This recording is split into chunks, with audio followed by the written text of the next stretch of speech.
Усім привіт, друзі! 15:30, денна студія в етері. Всіх вітаю, хто вже доєднався, ставте вподобайки, підписуйтеся на канал, ставте дзвіночки, щоб не прогавити наші етери. Адже сьогодні говоримо про те, чи буде в наших хатах НАТО, чи не буде в наших хатах НАТО. Насправді цікава була заява напередодні президента Франції Еммануеля Макрона про те, що, мовляв, обговорюється питання допомоги українським військовим, ведення військ. І є ті країни, які, в принципі, не проти, є ті, хто розглядають питання, є ті, хто проти категорично. Але, тим не менше, заява була цікава. В принципі, той неформальний саміт, як його називають, який відбувся напередодні в Парижі, він був цікавий. Зокрема, там була створена і коаліція з далекобійної зброї. Про це теж сьогодні будемо говорити. Оскільки Франція і Велика Британія, вони є тими країнами, які першими почали постачати нам ракети Storm Shadow і Scalp, одна і та сама, тільки виробляється в різних країнах. І від США ми там трошечки атакамсів отримували, хочеться більше.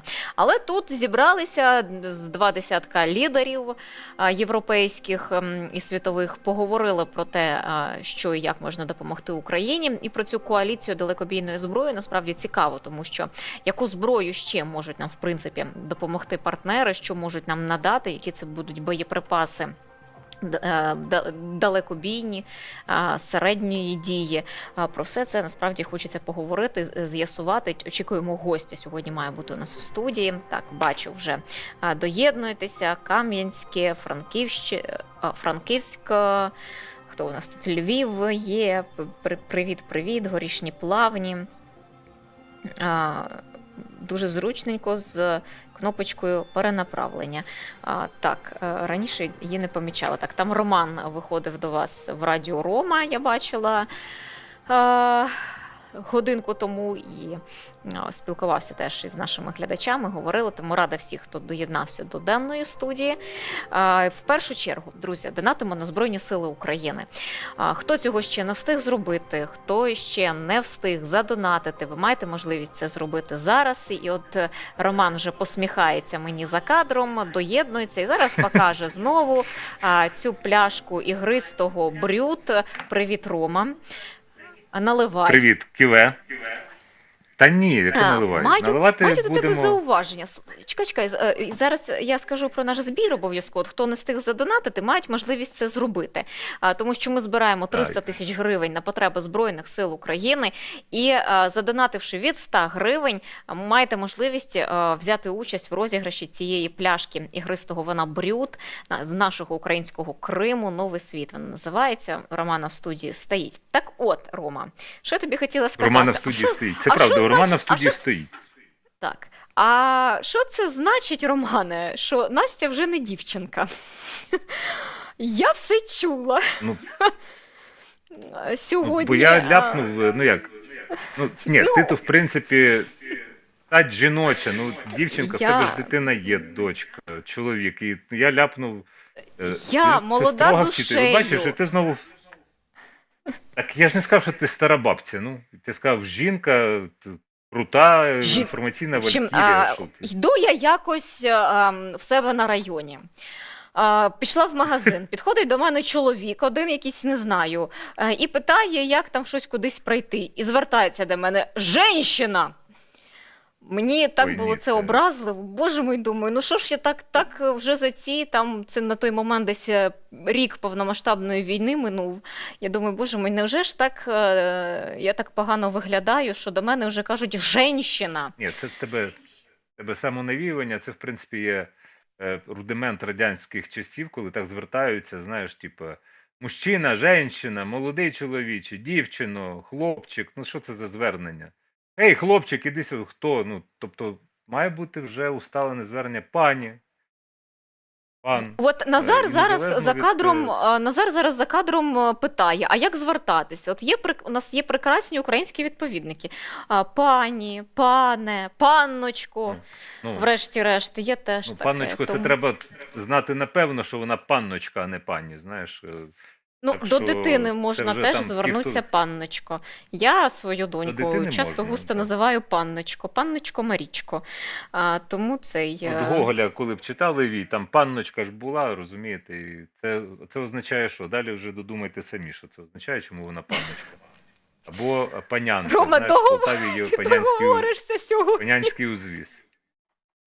Що я не так сказав знову?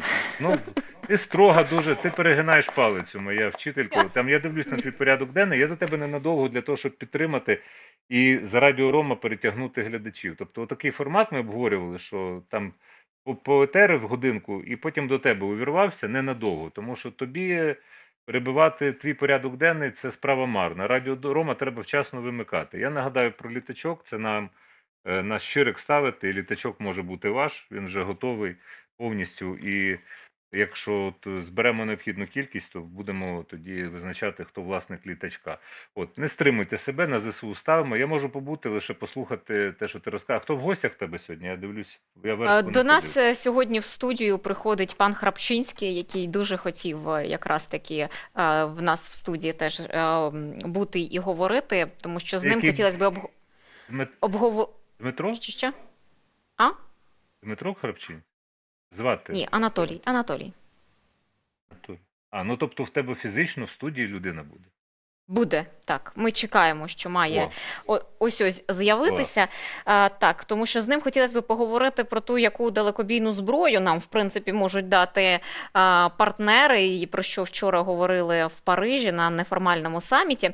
Тут я хочу ще Роман Вознюк пропонує ще називати козачкою. І в мене теж є історія про козацтво, і в мене око починає сіпатися, коли в мене за козаків кажуть, запорізьке козацтво – це, окей, одна історія. Я навчалася, жила в Луганську і навчалася в ліцеї іноземних мов, і там директор, він був донський козак. Він ходив оце в формі, в цій своїй шапці, в мундирах, в якихось медальках, і завжди оце ж просував це донське козацтво, яке, до речі, брало участь і в всяких цих руських веснах в якості якоїсь такої певної тітушні, мовляв, вони там стежили за порядками, тому з козацтвом в мене такі просто жахливі асоціації, що я проти того, щоб називали козаками чи козачками людей, які ними точно не є. Тому як десь козачка твоя, я дружина твоя, пане полковнику, мій синьокий. Це Раїса Кириченко. Ні, я теж проти козачок, всього. Тим більше, знаєш, теж не годиться. Є пані, пан, що все. Далі придумайте. Просто, може, вам незвично звертатися до офіціантки десь, або до кельнера, там, звертатися в ресторані. Пані, прошу, а так можна, уявляєте? Тобто звертатися до сервісу пан, пані, це нормально. Кидайте цю звичку женщина, мужчина. Знаєш, Дєвочка. якесь В взагалі. мене просто розліт. Мене або дєвочкою, або женщиною називають. І тому Так, я не добре, знаю, давай. десь воно то посередині Тут в тебе- є. Тут в тебе Так, заголовок. Макрон вже дозрів, коаліція далекобійної зброї, що дадуть. НАТО в хату, на обкладинку, НАТО в хату, да. Це крута тема. Хоча я там в Радіо Рома казав, що мені не подобаються новини з фронту. І просування Русні за Авдіївкою на захід, і складна ситуація Куп'янський, і складна ситуація Роботине, Оріхів. Там такі реалії. Ми це обговорювали. Але тут, все на це балконі взаємопов'язане насправді. Все це взаємопов'язане. Пов'язане. Допомога партнерів, Ми з ситуація Назаром у на вечірній фронті. студії теж будемо далі розбирати цю тему, я одразу анонсую. Бо я до тебе ненадовго. Ти можеш мені сказати, все, Рома, до побачення, я без тебе впораюся. Як тільки настане цей момент, таке стоп-слово, до побачення. Так, строгісінько, так? А всі підписуються на канал, ставлять вподобайки і дзвіночки. Я хочу нагадати, не забувайте про це, це важливо. Так, я би хотіла почати, Мінус хоч трошки з хороших новин. Це наші Збройні сили України, Сили оборони мінуснули ще один російський Су-34. Відбулося це на східному напрямку. Про це повідомив командувач повітряних сил Микола Олещук. Сьогодні опублікував. Відповідно, там ми вже маємо чимало. Це 341-й знищений літак за все, за спочатку повномасштабного вторгнення. Ну і це десь вже літак 9-й, плюс-мінус за останній там тиждень трошки більше, що наші воїни почали їх щолкати трошки. Він, до речі, порадив окупантам перед кожним вилітом про всяк випадок побачитись із рідними, бо хто знає, пощастить чи ні цього разу. Про це повідомив І Олещук. поцілувати ікону, яку подарував Путін. Ну, на всяк та й- випадок. І щоб ти тебе знаєш, одразу як оце ж- відспівали. Ти ж знаєш, які це в водіїв часто буває головний захист в автівці? Це ікону, це так люблять прикріпити. Це ж ми жартували, там кажуть, як ти думаєш, Роман, в А-50 були ікони? Кажу, та все торпедо було обліплено. В общем, що я можу Іконами, але сказати? ліпи не ліпи. Ще один, Рома, ще один літак, буквально щойно повідомили, ще Су-34 на східному напрямку був збитий. Тільки я Де, сказала до речі? за один. Я бачу, що у нас в чаті написали. Хто повідомляє? Ось так, плюс ще один. Тому наші воїни повідомляє. працюють. До речі, там і часто питають у нас про це глядачі, мовляв, а що ж то за цифри, які Генштаб щодня публікує про втрати росіян за час повномасштабного вторгнення. Врешті-решт, речник Генштабу Андрій Ковальов, він роз'яснив, що ж то за цифри, бо насправді це дуже цікаво, оскільки з початку повномасштабного вторгнення, коли почали публікувати цю інфографіку, яку щодня видає Генштаб, то там було написано, що знищено, кількість знищених росіян. Потім воно змінилося, і це стали такі орієнтовні втрати росіян. Ну і відповідно він роз'яснив, що на даний момент усього і вбитими це йдеться, і пораненими станом на сьогоднішній день це 412 400 росіян. Тобто це йдеться не просто вбитими, тому що Зеленський озвучував цифру на прес-конференції щодо ліквідованих росіян – це 180 тисяч. Відповідно, що нині Генштаб це роз'яснив і кажуть, що загальні втрати російських окупантів, які публікує Генштаб, складаються з двох основних показників втрат, які отримує противник у ході ведення бойових дій. Це безповоротні втрати та бойові санітарні втрати росіян. Тому, коли ви бачите, ми завжди раділи, що, мовляв, скільки, бачите, там більше понад 1000 ліквідованих, там, чи ще, то ні, це не тільки ліквідовані, це і так звані санітарні втрати, які несуть армія Російської Федерації, так чи інакше. Звучить, чесно кажучи, санітарні втрати так собі, але це якщо 300-ті поранені, то треба ж розуміти характер поранень. І ми не знаємо статистики. Насправді тут, якщо з калькулятором в руках працювати, я без калькулятора рахувати навіть не вмію, скільки лишилося там добити на банку на ЗСУ, тут з калькулятором сидів. Уявляєш, вже соромно має бути.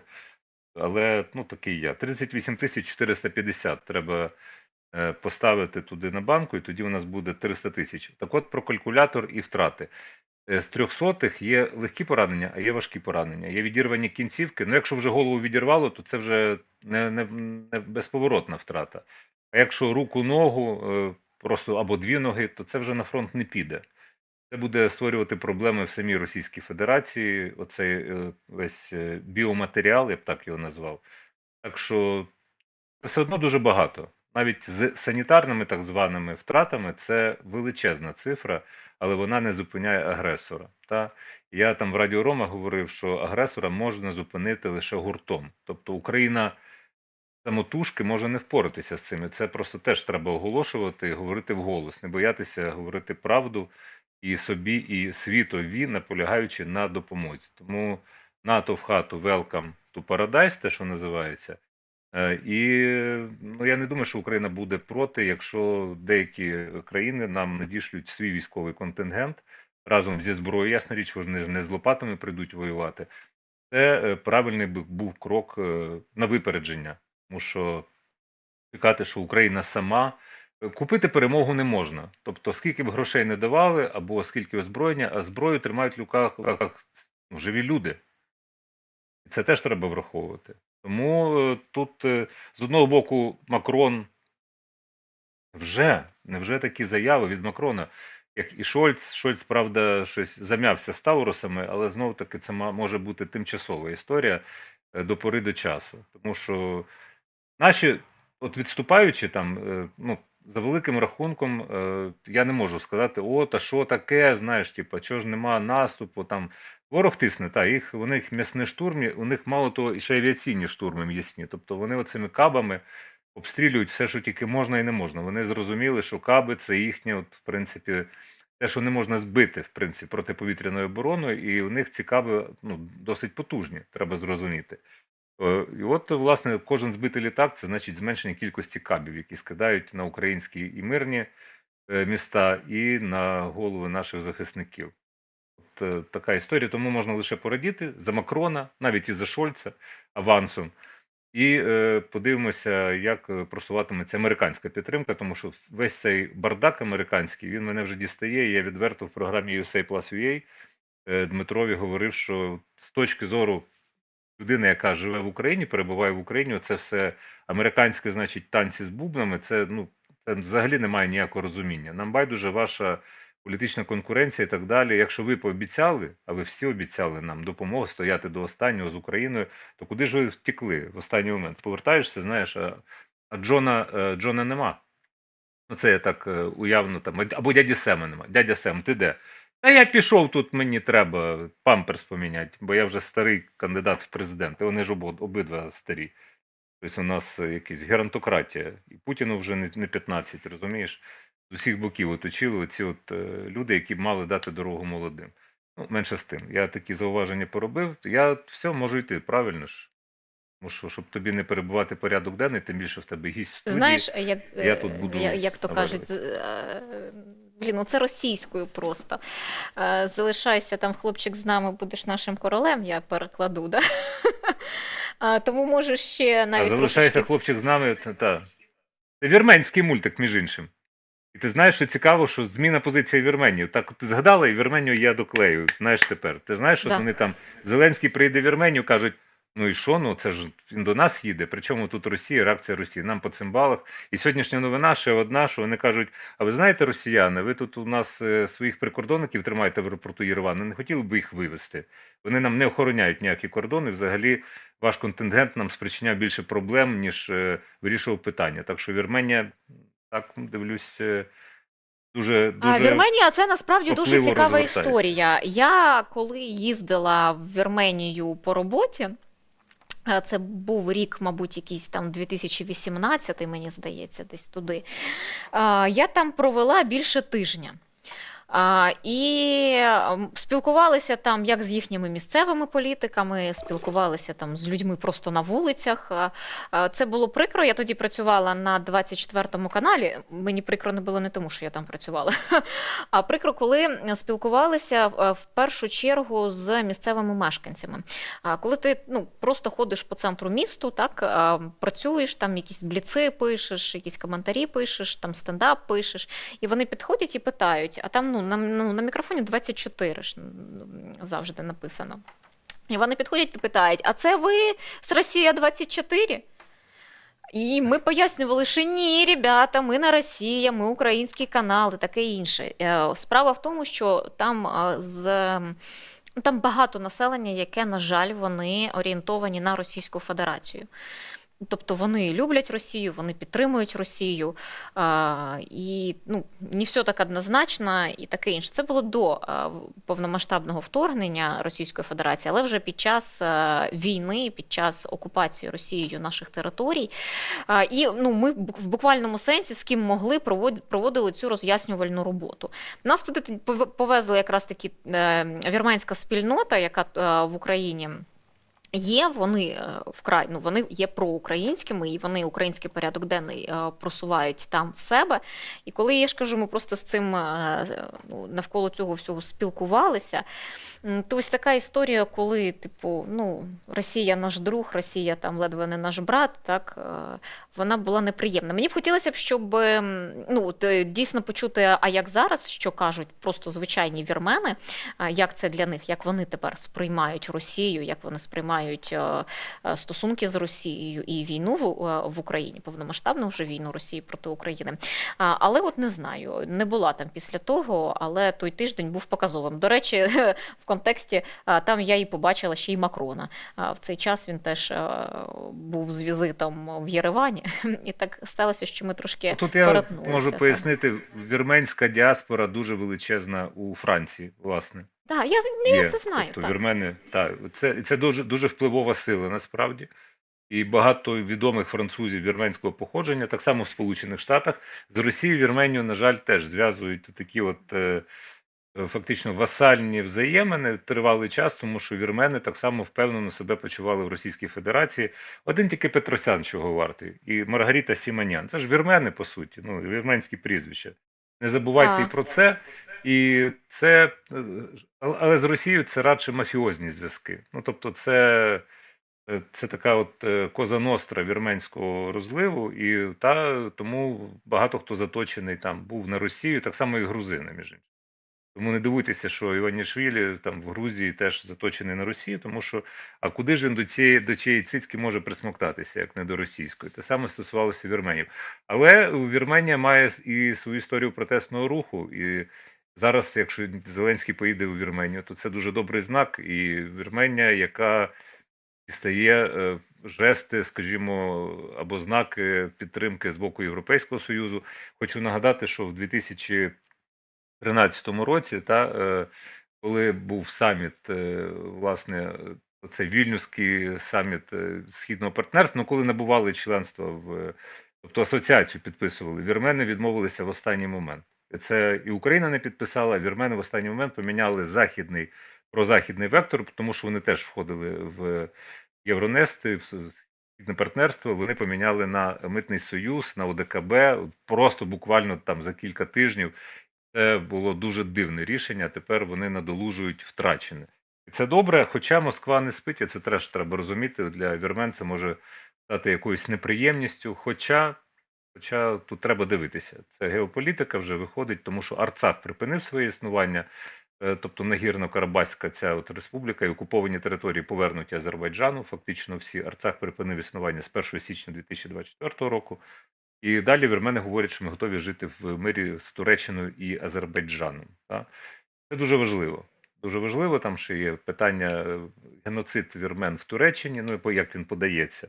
Але це все спірні питання, вони не стосуються порядку денного сьогоднішнього, то краще обговорювати там в інших форматах. Я тобі дякую, я пішов уже. Не буду тобі заважати, Анастасія. З Богом, Романе. Так. З Назаром о 19, я б так сказав. З Назаром ще так сьогодні ти зустрінешся о 19-й годині, тому я закликаю наших глядачів ставити вподобайки, підписуватися на канал, ставити дзвіночки, щоб не прогавити ще й вечірню студію, де буде більше аналітики від Романа і Назара. Рома, я тобі дякую. Тут ставимо відпочивай, готуйся. Вподобайки, підписка, дзвіночок. І бігом шеримо, значить, етер, бо в Насті буде гість. Не забуваємо ставити на ЗСУ, не забуваємо ставити щирик. Ми вам за це вдячні. Кухлик, отакий, як у Насті, купуємо в магазині. Все, цьомки-бомки, обійняв, приподняв. До зустрічі в Києві, Настя. Це не погроза. Чекаємо ми тебе в Києві, в гості. Тут теж вільне для тебе місце є. В гості в Києві, це звучить. Це звучить. Все. Да, а тому, що ти знаєш, ми ж тут обжили студію вже, і тому пустили тут Я в курсі. Я прийду з інспекцією. Так, все, до зустрічі. Гарного етеру. Так, дякую. Етер триває, друзі. Не розбігайтеся, тому що вже за кілька хвилин до нас доєднається наш експерт, це буде Анатолій Храпчинський, і ми будемо говорити з ним якраз таки про деталі вчорашнього саміту, що нам можуть надати наші партнери, і про що говорили на Паризькому неформальному саміті, як його називають. Насправді, я знову ж таки закликаю вас, насправді, не просто донатити, так? Донатьте на Збройні Сили України, обов'язково. От ми маємо зараз закриті 88% нашого збору. Давайте ще підтиснемо і ще задонатимо і якнайшвидше закриємо цей збір. Щире для нашого проєкту. Підтримуйте нас так само, аби ми могли далі для вас працювати. І обов'язково, давайте от зараз підготуємо до Іллі, в мене прохання, ролик, як стати нашими постійними спонсорами на платформах Patreon і на платформі BuyMeACoffee. Чому це для вас може бути, це для нас важливо, а для вас ще й може бути додатково цікаво? Оскільки в нас є такі спеціальні етери, спеціальні стріми, які називаються «Поза етером», де ми неформально спілкуємося з нашими глядачами, розповідаємо різні життєві історії, говоримо на різні теми і відповідаємо на запитання. Те, що ми можемо зробити під час якраз таки цього поза етером. Але це відбувається тільки для наших спонсорів на цих платформах Patreon та BuyMeACoffee. І щоб не прогавити, щоб мати можливість тримати унікальний контент від нас, тому я закликаю вас долучатися, ставати нашими постійними спонсорами. Навіть мінімальні внески, це вже буде ваш вклад, і ми віддячимо вам додатковими цікавими етерами від нашої команди.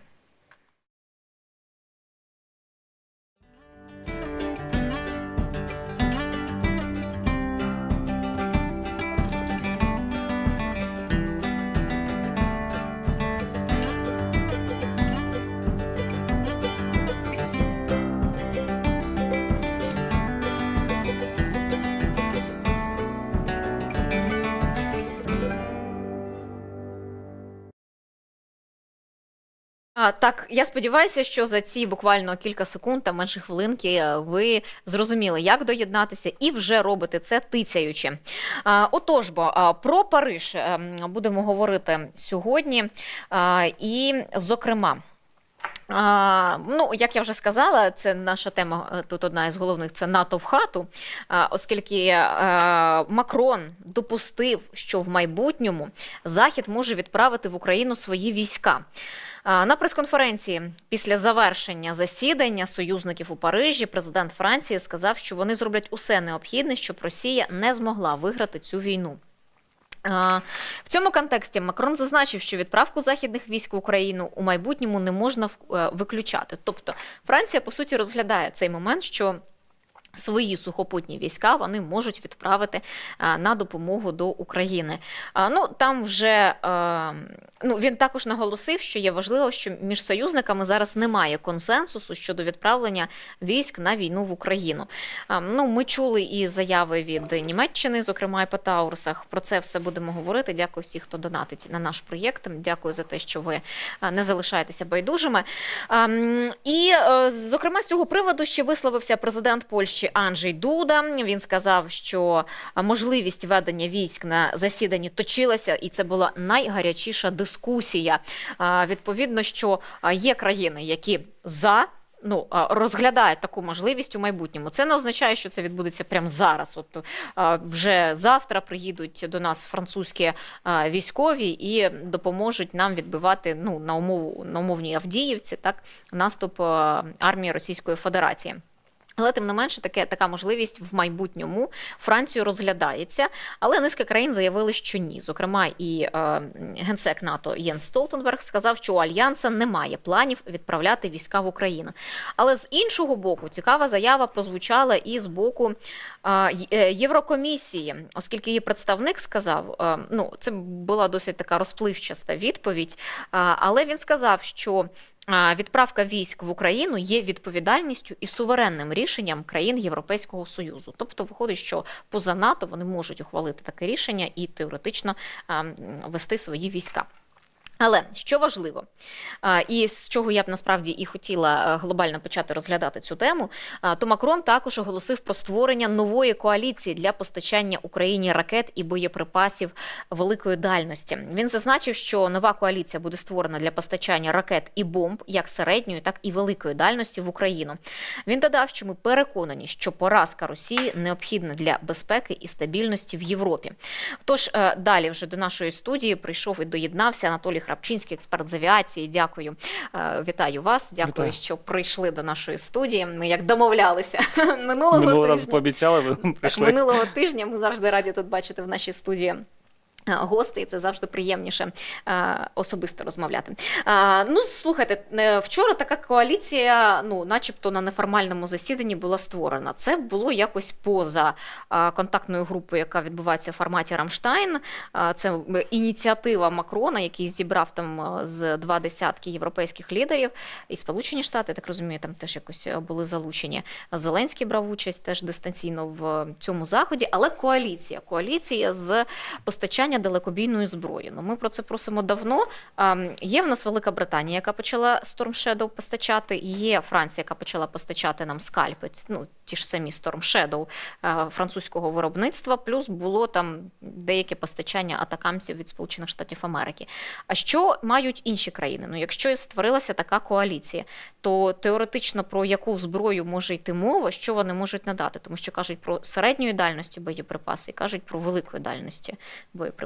Якщо ми кажемо про ракети, наприклад, да, то от, правда, Шольц відмовився надавати Тауруси.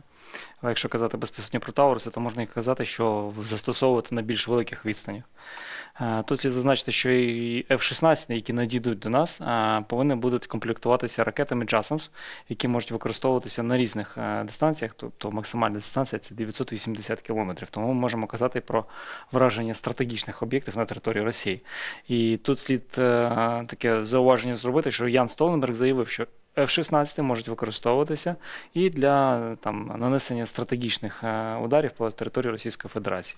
Але ж знов-таки, окрім того, що, наприклад, ми можемо казати про збільшення отримання Storm Shadow, скальпів, можливо отримання Таурісів, нам треба розуміти, на чому ми будемо носити ці ракети.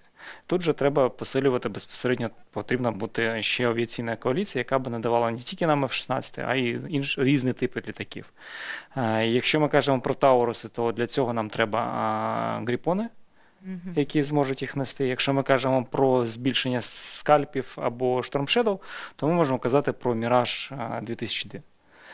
Вони саме заточені по ці ракети, і вони значно посилять існуючі Су-24, які у нас перероблені, тому що Су-24 перероблялись, на нього вішались спеціальні пілони, і плюс тут, на жаль, Storm Shadow і скальпи не виконують повністю ті можливості, які вони могли б виконувати, за рахунок того, що авіаційна платформа не налаштована на Тут це. можете роз'яснити, що це за можливості, які вони не є рідними для українських Су-24, да, і відповідно, якісь обмеження є обмеження, да, є обмеження, не будемо їх озвучувати прямо офіційно для загального доступу, але є обмеження, за якому по котрих вимушені підналаштовуватись для пуску ракет, точніше. Якщо ми кажемо про, наприклад, постановку задачі можна здійснити прямо безпосередньо в повітрі, то тут треба підлаштовуватися вже під заздалегідь зазначені цілі. Ви сказали про гріпони, до речі. І Швеція, зараз Угорщина вже остання країна, яка ратифікувала вступ Швеції в НАТО. І, зокрема, була і така думка, я її зустрічала, що Швеція, офіційно це було відомо, що йшлися перемовини щодо можливості постачання цих винищувачів для Збройних сил України. І, мовляв, що все залежить від того, як Швеція вступить в НАТО. І тоді може надати. Чому це якось могло бути пов'язане? І чи зараз це відкриється нам двері до постачання цих винищувачів? Міністр оборони Швеції заявляв, що якщо ми вступимо в НАТО, ми будемо розглядати можливість передачі Україні гріпонів. Тут слід знати, що вчора буквально один із лідерів правлячої партії Швеції заявив, що треба розглянути негайну передачу Україні, тому що ми вже в НАТО, і тому треба розглядати це питання. Щодо ратифікації, так, підписали, і я думаю, що найближчим тижнем ми побачимо вже Швецію безпосередньо безпосередньо в Альянсі. Але там будемо дивитися, тому що ми ж бачимо, що певні меседжі, які доносяться від наших західних партнерів, насправді трохи відрізняються від дійсності, тому що ми чули і про велику кількість снарядів, мільйон снарядів, тепер нам розповідають про мільйони FPV-дронів і інших дронів, які ми, в принципі, можемо саме будувати. Тому ми все ж таки чекаємо, мабуть, артилерійських снарядів. Тому, насправді, тут треба дивитися за тим, що вони кажуть і Що вони роблять. Що вони роблять. Так. Але тим не менше, це все просунулося. І знаєте, тут Макрон теж, це він казав в контексті можливості відправки військ європейських до України, на війну в Україну. Він сказав, що раніше і країни теж казали, там танкам ні, літакам ні, далекобійні зброї ні, але поступово ці акценти зміщуються, вони міняються. І врешті-решт, те ж саме Німеччина, яка не хотіла постачати нам танки, вона це робить.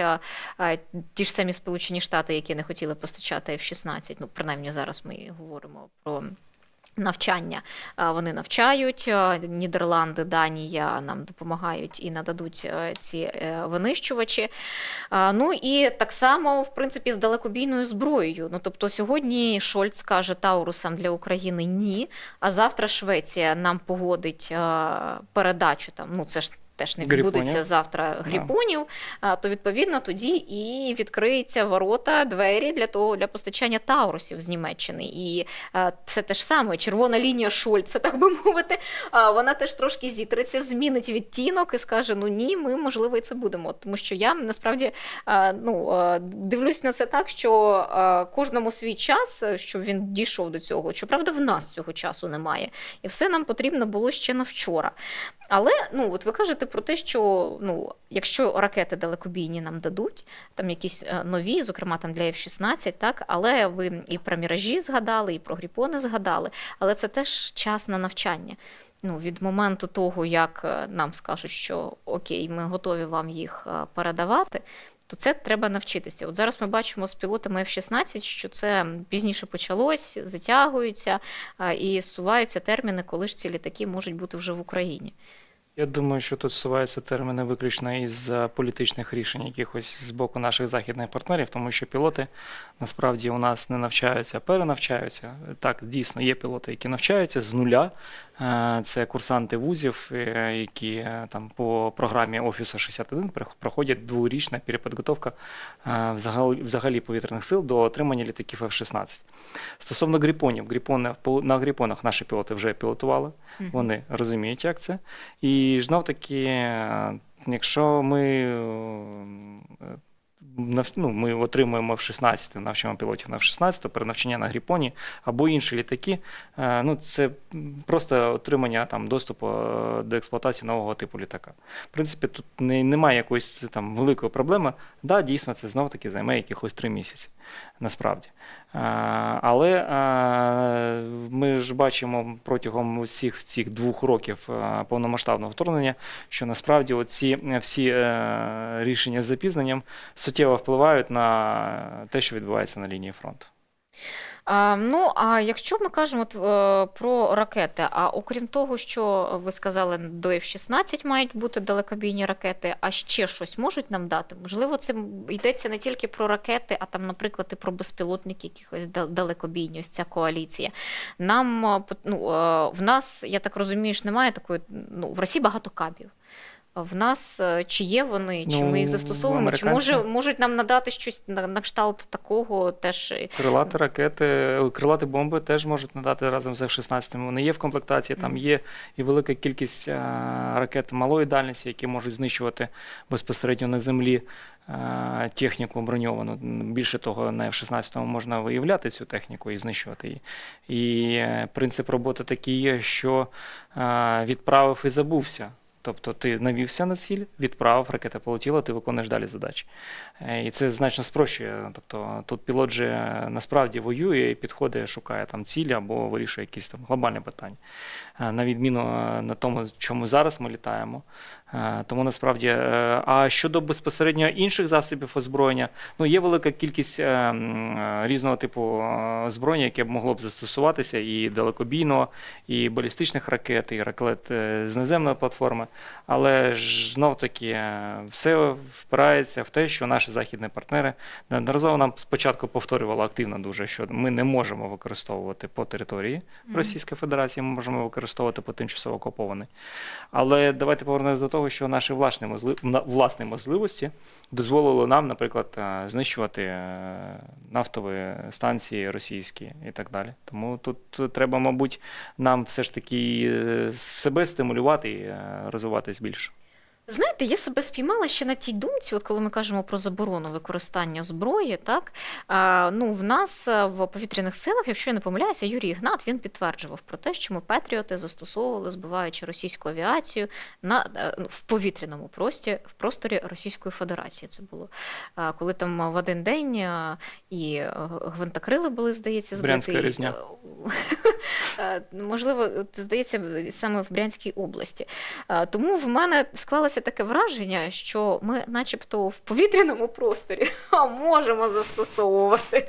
Ми не можемо, знаєте, казати, по території мається на увазі по землі. Ну да, ми не можемо... А в повітряному просторі, якщо і це несе загрозу там для території України, для українських регіонів, то, можливо, там воно десь може бути. Ну, просто тут приклад з Брянською областю зі збиттям авіації російської мене наштовхнув трошки на цю думку. Насправді ми знищили останній А-50 майже на територію Росії. Тому що він вже залетів, він там близько перепрошую, Єйська. От, він там в тому був. І якщо казати про Брянську різню, то тоді Су-34 відпрацьовували, ви скидали каби по Сумській області. Тому це цілком логічно, що це була ціль допущена, яка для знищення.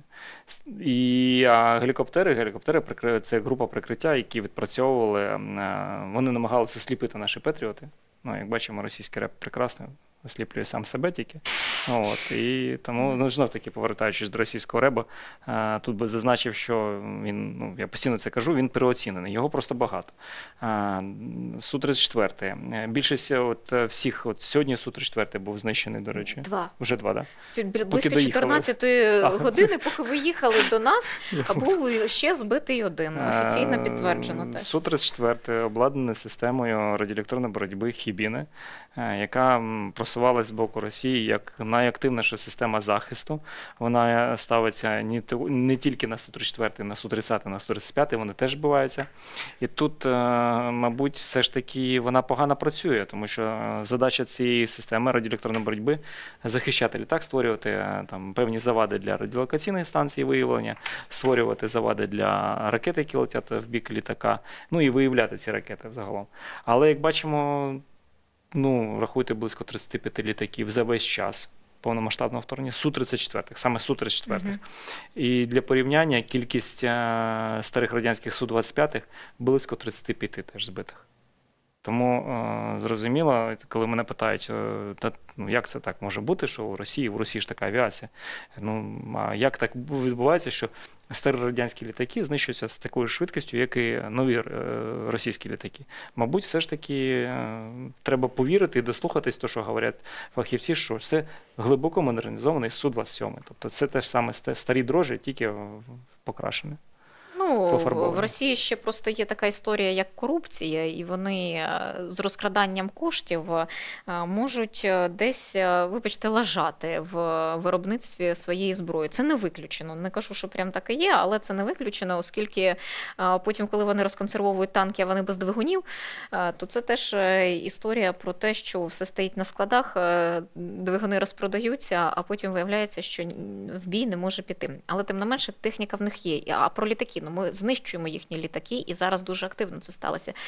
Тут, як багато ще ми маємо знищити, щоб Росія вже берегла свою авіацію? На момент повномасштабного вторгнення у Росії було 119 Су-34. 35 з них знищено. Нормально.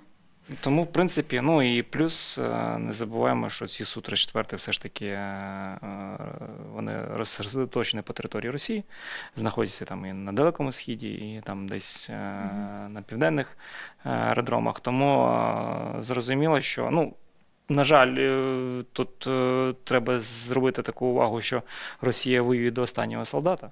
Тому, в принципі, можна казати, що вони будуть намагатися і знищувати більше своїх, ну, будуть знищуватися їхні літаки.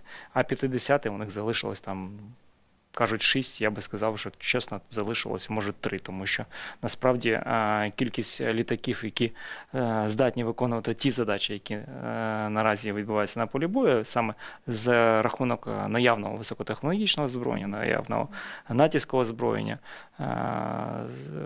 А-50У, який здатний виявляти ці засоби і знаходити їх, їх залишилось дуже мало. У них там обмаль була модернізованих літаків. Ну, я ж так розумію, що останній був він ще й покращений якийсь, так? Ну, там система була, це ж їхня система «Шмель», називається, яка всередині обладнання стоїть, там радіоелектронна розвідка, радіолокаційна розвідка, і там ще купа різного обладнання, яке спроможні, наприклад, там наші Петріоти, ви бачите на відстані там 600 кілометрів від літака, пускові установки, бачите, десь теж на такій ж близькості можуть фіксувати пересування військ, техніки, тяжелої артилерії. Тобто це вони все бачать, там, наприклад, там, більш таки на 300 кілометрах. Тому насправді це були очі росіян, які уважно спостерігали, тому що, ну, невід'ємна частина війни – це бачити, що відбувається на полі бою. Сили оборони України відколупують очі росіян. Потроху. Ви знаєте, ви кажете, десь ну, нормально робочих, в них 3 штуки залишилося. Ну, в оперативному командуванні «Південь» сказали, що вони вже кілька днів не використовують на південному напрямку А-50, і вони намагаються їх замінювати розвідку безпілотниками. Відправляють, ну, Орлани. Орлани свої, так?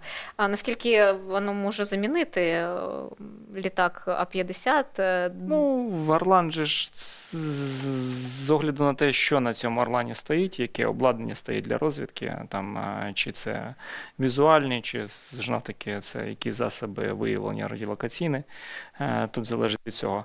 Я б хотів повернутися до А-50. Чому? Тому що насправді, окрім того, що знищити літаки, знищена велика кількість екіпажів. Я більше ніж впевнений, що під час виконання цих польотів, окрім того, що був штатний екіпаж на борту, знаходився екіпаж, який навчався. Це цілком вирогідно. Про це ніхто не каже, але ми розуміємо, що, наприклад, їм постійно треба тренуватися, підготовлювати новий екіпаж. І тому там, я думаю, що було посилений екіпаж, по-перше, тому що виконується довгий перельот. І крім льотчиків, знаходилися офіцери бойового управління, які теж, мабуть, навчалися. Тому що справа в операторі, так, їх навчають там 5 років в інституті, навчають там ще там якийсь певний час під час польотів, але ж тут треба зрозуміти, що оператор бачить на екрані свого радара, і в більшості випадків від нього залежить, що він виявить насправді. Чи то яка система, чи то ракета, чи що. Тобто залежить дуже велика частина виявлення саме на операторі. І в них якось їх стає менше, ну бо вони всі трошки то на дно ходять, то в камиші горять. 250 пілотів було до знищення другого А-50, які загинули під час повномасштабного вторгнення. Ну, 250 пілотів, які, мабуть, могли когось навчити літати, були інструкторами, були досвідченими пілотами, їх нема.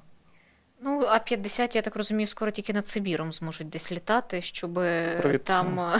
Супровід Ту-160, на якому Путін полюбляє літати. У нього прям болезнь якась. Любов до Ту-160. Ну, то не факт, що то Путін був, насправді. Ну, це вже це вже деталі такі, хто там був, насправді. Але тут теж, знаєте, таке питання. Росія використовує А-50, якщо я не помиляюся, і для підготовки ракетних атак, так? По території власне, України. Вони ж бачать все, передислокацію всіх наших засобів протиповітряної оборони, і тому малюють карти, потім, наприклад, літають ці шахеди, літають ці ракети по певних маршрутах для того, щоб входити в нашу протиповітряну оборону. Чи могло знищення чергового А-50 вплинути на підготовку масованої ракетної атаки по території України? Бо там, знаєте, вже звикли, сидимо і підраховуємо, коли ж там воно буде. 7-10 днів. 7 або Умовно. 10, да, або 15, скільки буде. Так, скільки буде? Наскільки це могло вплинути? І те, що вони там зараз явно ж кіпішують і не знають тепер, як їх використовувати, якщо ми можемо їх діставати, то чи може це відтермінувати, не скасувати тут? В них ще є такі засоби, так чи інакше, але відтермінувати ці масовані ракетні атаки, якось вплинути на якість їхньої підготовки, на кількість, можливо, регіони, по яких вони можуть бити. Я думаю, що ми побачимо просто, можливо, якщо буде наступна атака, да, то вона буде по тих же маршрутах, які були останнього разу, наприклад. Тому що вони не відмовляться від чергової масованої атаки.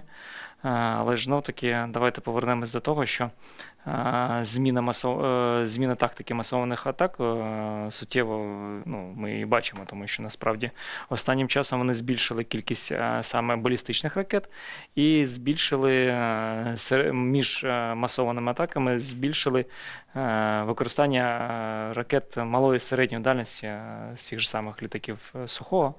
Це Х-59, Х-69 ракет.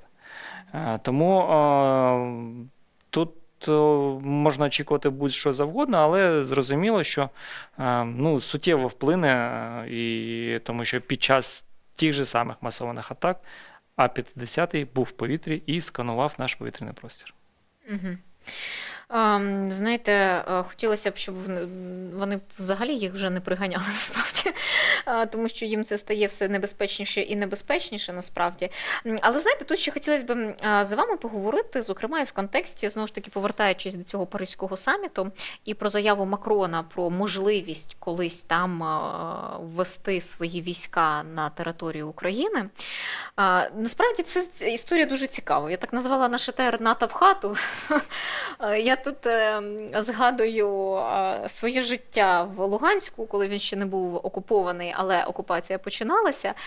І деяким місцевим алкоголікам, яких дуже полюбляли російські ЗМІ, вони приходили, їх знімали. Просто, на жаль, я була свідком таких історій особисто. Вони шукали людей, яким платили $100, і казали, от треба сказати, що ви бачили війська НАТО.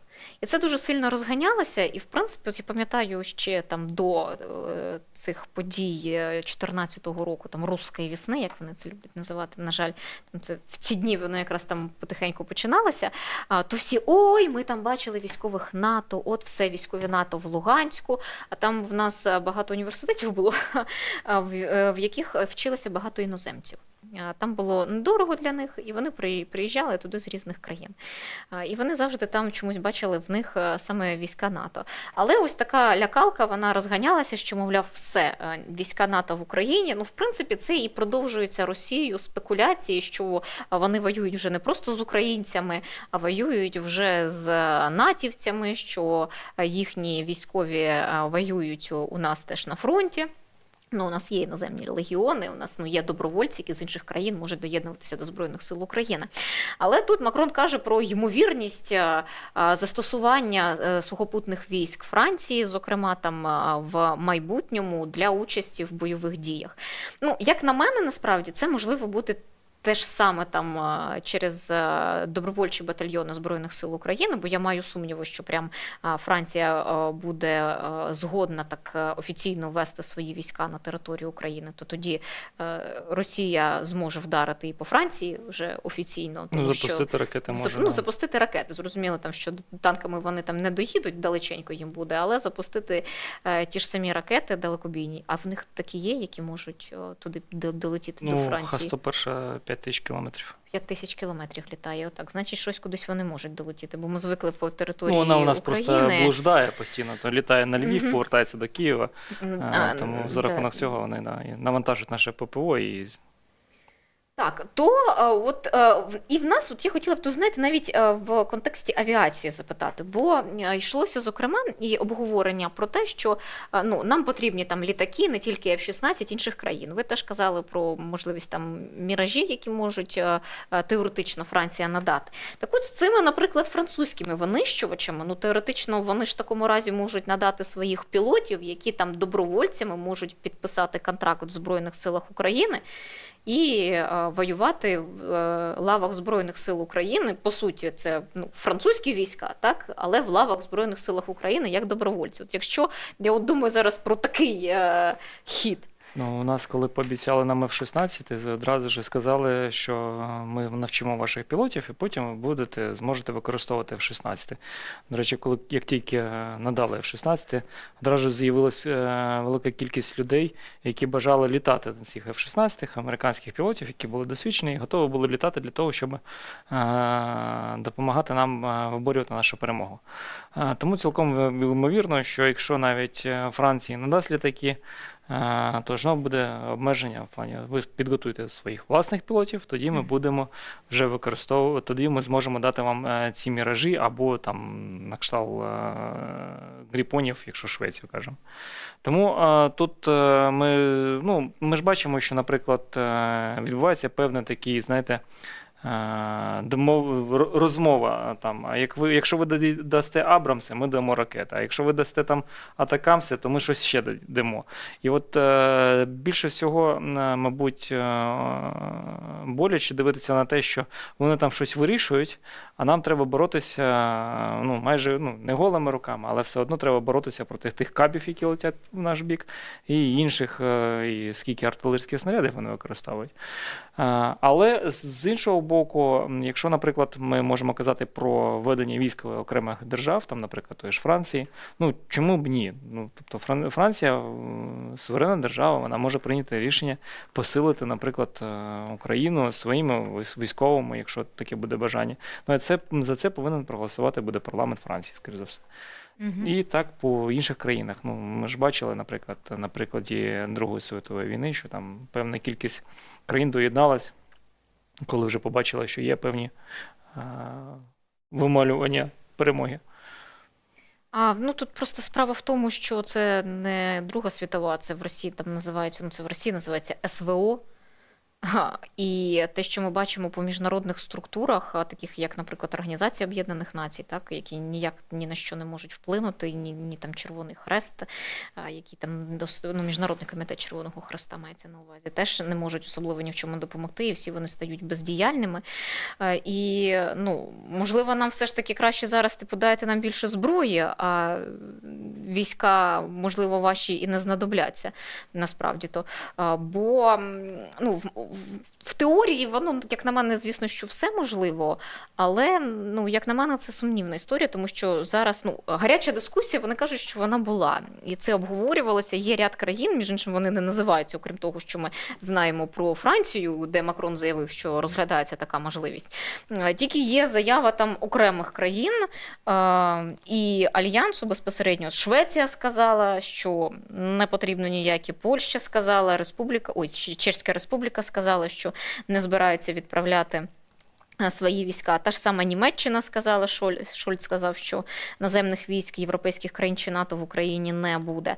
Але, знову ж таки, повертаючись до того, що Друга світова, то вона трошки інакше тривала, і там були союзники. А в нас немає союзників, в нас, по суті, є партнери. У нас є партнери, ми вам допомагаємо, але нічого не обіцяємо, це називається. Союзники – це все ж таки, що значить ми тоді впрягаємося.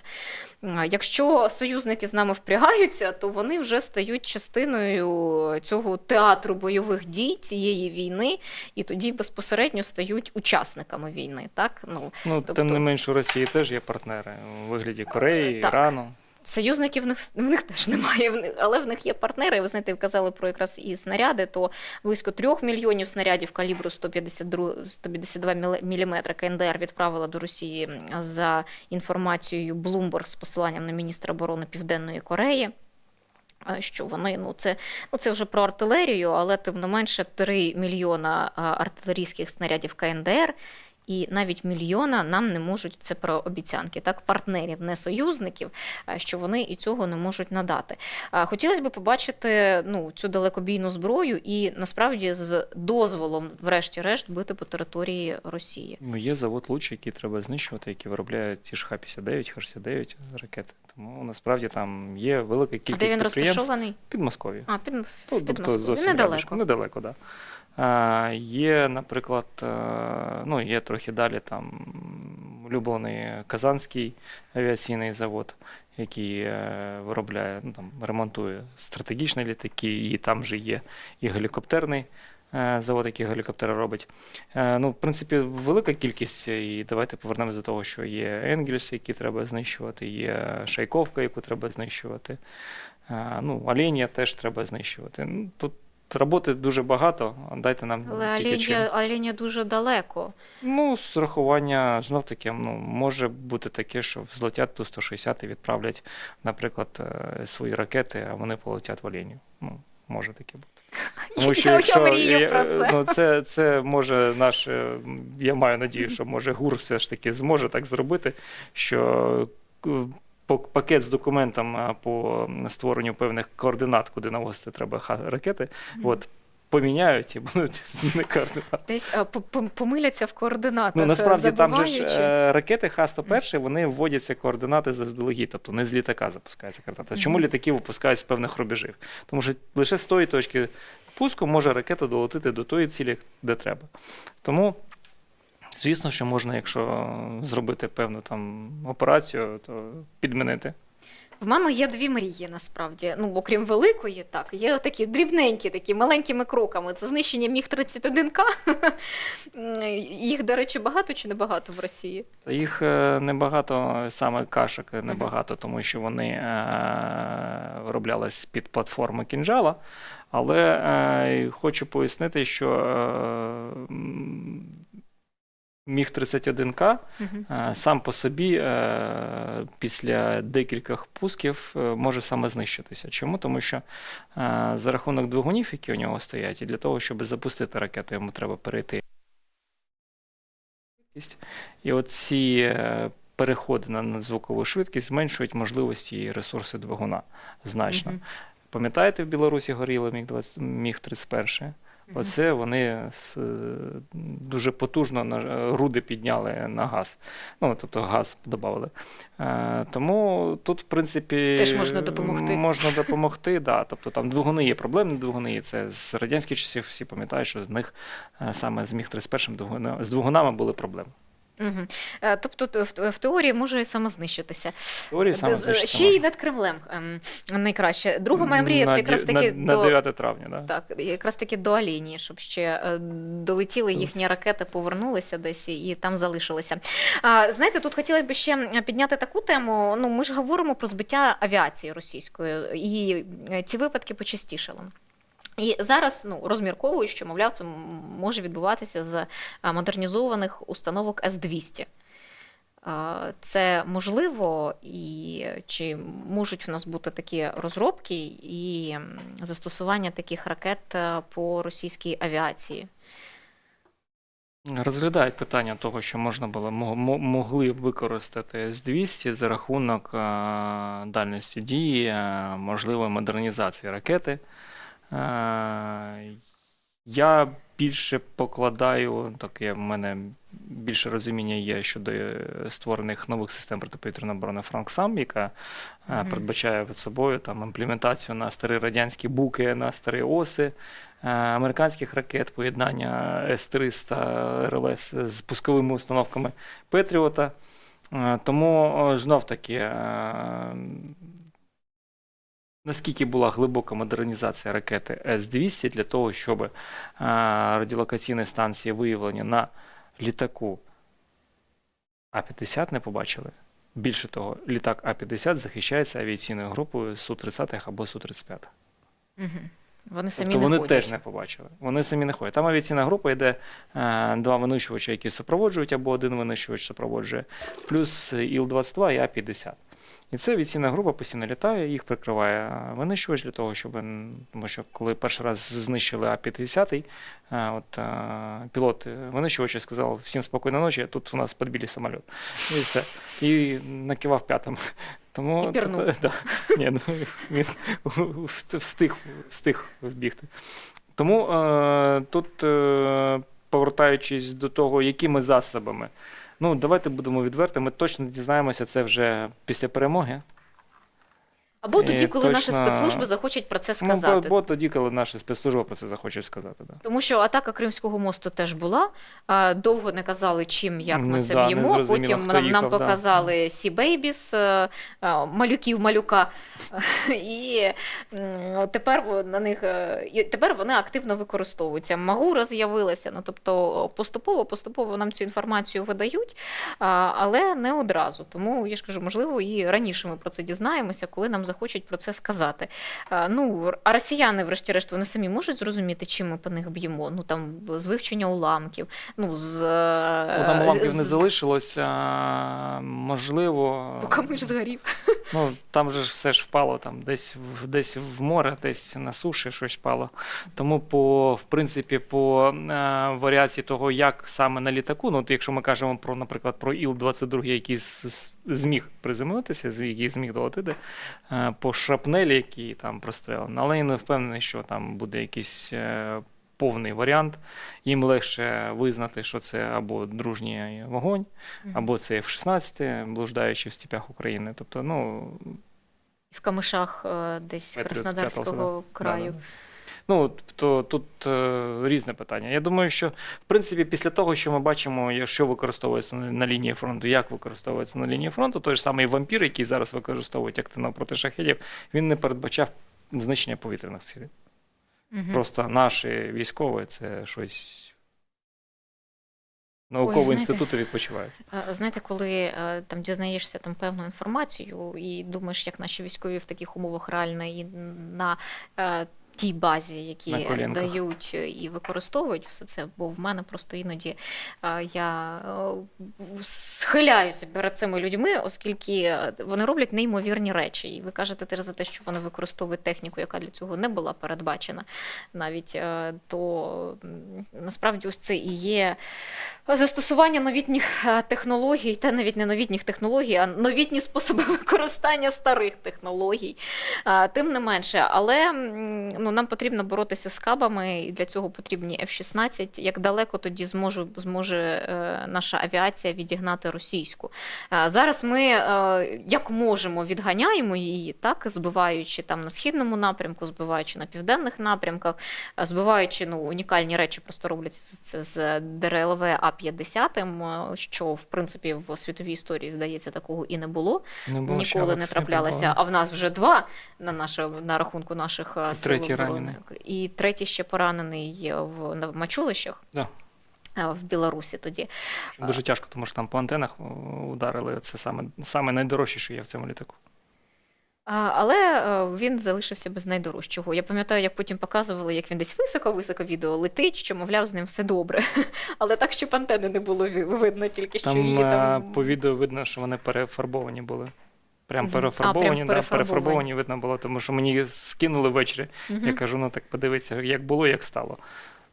А щодо застосування наших F-16 проти кабів, знов-таки повертаючись до того, які типи F-16 нам, яку модифікацію нам дадуть, якщо це буде блок 42, то ми побачимо російські сушки на відстані 300 км, якщо це буде блок 60, це передостаннє оновлення, то там ми будемо бачити їх там близько 400, понад 400 км. Каби з цієї відстані неможливо запускати? От на яку Ні, відстань каби вони... запускаються на 70 на кілометрів. 70 Да. Ну і тільки. там же ж знов-таки, ну вони зможуть запускати, але запускатимуть вже по своїх. Ну це теж було. Ну, Ні, падали. І ракети теж. падали, просто, ну, якщо подивитися уважно, скільки там ракет валяється в Брянському лісу, які не долетіли під час масованих обстрілів, теж є питання. Там, до речі, часто в повітряних силах повідомляють, що там кількість ракет збита і певні ракети, які не долетіли взагалі. Ну, тут уже наша славнозвісна Покрова, яка Мгм. допомагає зменшувати точність ракет на 40% за рахунок певних там маніпуляцій радіоелектронної боротьби з системами з ракет. Це дозволяє нам значно погіршувати їхні властивості. Ну, але все одно 100% вони не можуть. Ну, 100% покрити. можна, да, при максимальному збільшенні систем можемо казати про більш якісну роботу. Але ворог теж вчиться, тому що є певні модифікації. Ми бачимо і по крилатих ракетах Х-101, і по ППЛА Шахет, що там є певні зміни, тому бачимо, що ворог намагається все ж таки якось подолати наші системи протидії. Наостанок, хотілося б все ж таки про безпілотники поговорити, і, зокрема, про те, що, знову ж таки, європейці, наші партнери обіцяють нам допомагати. Є коаліція безпілотників, у нас одні суцільні коаліції. Коаліція безпілотників, коаліція партнерів, так, коаліція партнерів з різних питань, з яких впишіть в вільну графу самі. Але коаліція дронів, вона є, країни Балтії до неї активно долучаються теж, і кажуть, що готові там постачати, готові виробляти для нас. Ну, про які там можуть йтися, зокрема, і ці безпілотники, що вони нам можуть дати і наскільки оперативно, тому що з боєприпасами вже побачили. 1 мільйон хотіли, і 30% отримали. Зараз намагаються там Чехія якось піднатужитися разом з іншими партнерами, які профінансують, але тим не менше боєприпасів поки що мільйонів немає. Де ж то й буде 1 мільйон дронів так само? Я думаю, що 1 мільйон дронів ми самі зможемо зробити. Чому? Тому що велика кількість компаній, які у нас працює, вже спроможні випускати цю кількість. Питання в комплектуючих. І мені кажуть, що це за ініціатива збирати там дрон на кухню. Я постійно привожу приклад, а коли ми робили на кухні коктейлі Молотова в перші дні війни, тобто нас не дивувало це. А ми тут кажемо, що як це ми будемо збирати дрони на кухні. Тому насправді можливість у нас є. Я навіть описував в своєму телеграм-каналі, що ми можемо, наприклад, допустити певні компанії, які будуть навчати і будуть, наприклад, давати конструктори для збірки нашим людям. І ці ж компанії після отримання зібраного дрону зможуть його перевіряти якість збірки, якість спроможність працювати. Знов таки, тут не використовується вибухова частина, тобто це носій. Можна навіть збирати без акумулятора, тобто якщо ви там переживаєте, що там акумулятор може загорітися. Але ж знов таки з цією війною, я думаю, у нас у кожного вже в квартирі є вогнегасник. Далі. Потім, за рахунок того, що от я навіть підрахував, якщо третина Харкова, Києва, Одеси, Львова, хоч 1 дрон на місяць, у нас буде 1 мільйон дронів в місяць. Питання в комплектуючих. І тут давайте попитаємо наших партнерів, які збираються зробити коаліцію. Давайте краще нам дасте комплектуючі, які нам треба. Або допоможете нам, наприклад, масштабувати те виробництво, яке є. На їхній території, наприклад. Краще на нашій території. Краще на нашій території. Ми маємо досвід, ми розсередоточили своє виробництво, наприклад. Тому маємо досвід, як правильно це зробити. І я взагалі за те, щоб по максимуму робити все виробництво в Україні. Чому? Тому що, по-перше, ми ближче до лінії фронту, ми ближче розуміємо, як це повинно працювати. По-друге, у нас є напрацювання певні. Так, звісно, нам потрібно покращення деяких технологічних питань. За рахунок наших партнерів ми можемо це зробити завдяки тому, що у них є там більш якісний матеріал. Тоді ми вже кажемо про комплектуючі не з Китаю, а комплектуючі там з Європи, з Тайваню, з Японії, з Сполучених Штатів. Можливо? Можливо. І от в такому напрямку нам треба рухатися, тому що ми повинні створювати власне підприємство, можливо, в коаліції з партнерами, але за рахунок того, що ми зараз в цьому напрямку будемо сильно розвиватися, ми спроможні будемо в подальшому навчити весь світ високотехнологічній війні. Тому що ми бачимо, у нас зараз створені і сили безпілотних систем, Це новий від Збройних сил України. І тут є можливість створення нової філософії, коли ми будемо казати, що ми воюємо дронами, тобто ми воюємо залізом, а не воюємо особовим складом. І тут ми кажемо вже про те, що ми там вирішуємо питання щодо знищення якоїсь цілі, і, наприклад, якщо ми можемо втратити якісь БПЛА розвідувальні, але при цьому ми завдамо значного удару, стратегічного удару по ворогу, то це не проблема. Тому що новий БПЛА можна зробити. І тут вже не є питання, коли ми посилаємо людей, розуміючи, що вони загинуть. Тут вже трохи інше. І тут створюється нова філософія ведення високотехнологічної війни, де ми можемо казати, що ми більш гуманні, тому що ми воюємо роботами. Ну, а як бачимо, ворог наш продовжує воювати масом. Тому, я думаю, це трохи їх збентежить, що проти них воюють роботи. І тоді питання про введення сухопутних військ французької армії, в принципі, не стоятиме. Не буде потрібно. Давайте повернемось до того, що, наприклад, якщо ми зробимо дрони з штучним інтелектом і роєвим способом, наприклад, для знищення одного танку нам треба 3 FPV-дрони. 3 FPV-дрони – це 3 пілоти. А якщо у нас буде штучний інтелект, якщо у нас буде рой з 18 дронів, які будуть злітати, один буде дивитися, розвідувати все, 2 будуть відволікати ворога, 3 в один танк, 2 в окоп і там ще 2 в якусь техніку більш-поменше. І це все буде один пілот, який просто нажме кнопочку «Виконати завдання» і буде коригувати, наприклад, контролювати процес. На телевізорі бачите, як це все горить, палає і всі біжуть. А якщо це 2 пілота, з уже не 18, а більше дронів, а якщо 10, 180 дронів, то ми можемо казати, що ми значно би покращили свої можливості на лінії фронту. Тому в тому напрямку треба розвиватися. Росія з 1 березня заборонить експорт бензину. І знаєте після чого? Після атак дронів по нафтопереробним заводам. От якраз таки про дрони, коли ми кажемо, то вплинула наша атака, не одна атака на російські НПЗ, і, зокрема, в Ленінградській області, куди далеченько долетіли наші безпілотники. 1200 кілометрів. Так, і створили їм, так би мовити, незручності, тому що тепер вони не можуть продавати за кордон свій бензин, бо їм тепер треба, щоб і на себе вистачало. Але просто тут, от, коли ми кажемо завжди про велику Росію, в них є багато гарматного м'яса, на жаль, але коли йдеться про якісь ресурси технічні, технологічні, то в них з цим все ж таки стаються проблеми.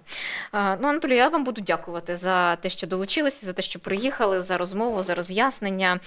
Чекатимемо новин від нової коаліції партнерів з далекобійного озброєння, чекатимемо на більшу кількість винищувачів, літаків, які нам можуть передати, і на допомогу з виробництвом безпілотників. От хотілося б, щоб ось цей приклад, про який ви розповіли, що якщо штучний інтелект може допомогти застосовувати одночасно багато дронів при мінімальній кількості людей, військових. От хочеться це вже зараз, от сьогодні прям, але для цього потрібно багато дронів і потрібно допомагати Збройним силам України. Друзі, Анатолію, я вам дякую величезне. Вам, друзі, нагадую я про те, що ми збираємо на потреби Збройних сил України. Наша мета – це 300 тисяч гривень. Ви бачите QR-код на ваших екранах. На даний момент зібрали 88%, це 264, майже 265 тисяч. Для цього в нас ще є розіграш. Ми розігруємо ось таку, зараз покажемо, пляшку ігристого вина з нашого українського Криму. Брют «Новий світ», 2006 року врожай, 2009 року пішла на продаж ця пляшка. І ви можете її виграти, задонативши мінімум 100 гривень. Від 100 гривень донат ви візьмете участь в цьому розіграші, і відповідно тоді, чим більше ваш донейт буде, тим більше шансів виграти. Нам залишилося зовсім трошки, тому давайте долучимося і закриємо цей збір. Ну і принагідно, знову ж таки, нагадую, підтримайте наш проєкт, маєте таке бажання, маєте таку можливість, задонатьте нам щирик і віддячимо вам теж подарунком, розіграємо макет безпілотника. Ой, безпілотника, боже мій, так про безпілотники сьогодні говорили теж. Макет винищувача F-16, який Роман зібрав самостійно. І який він сам розфарбував і готовий подарувати нашому глядачеві, який також задонатить від 100 гривень, коли вся сума буде необхідно зібрана, розіграш відбудеться. Так, окрім того, що говорили у Франції як про коаліцію далекобійної зброї, так і про можливість ведення військ, то Нідерланди виділяють понад 100 мільйонів євро на чеську ініціативу щодо швидкої доставки в Україну сотень тисяч артилерійських снарядів.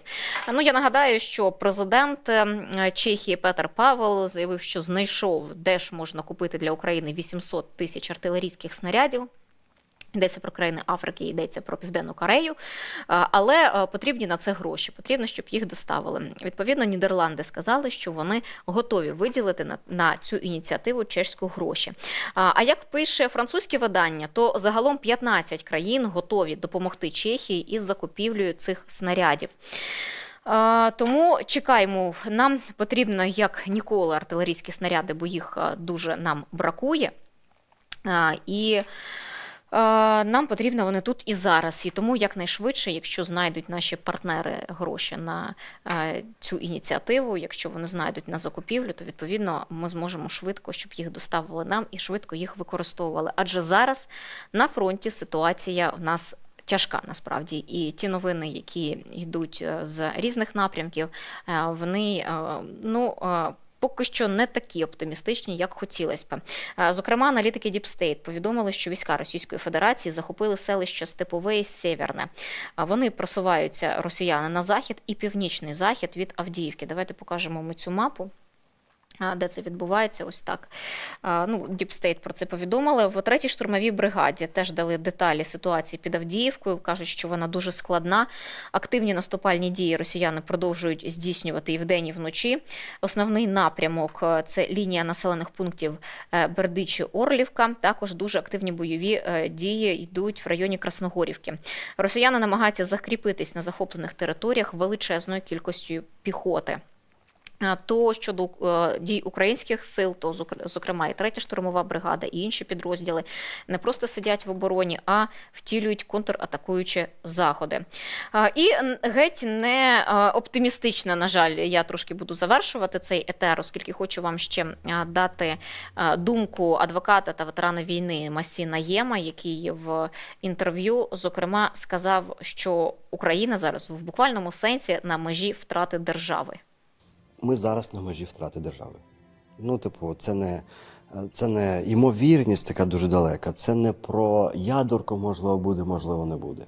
А це цілком реальні загрози. Ці загрози настільки реальні, що, умовно кажучи, травень місяць для мене не здається українським, якщо певні речі зараз не стануться.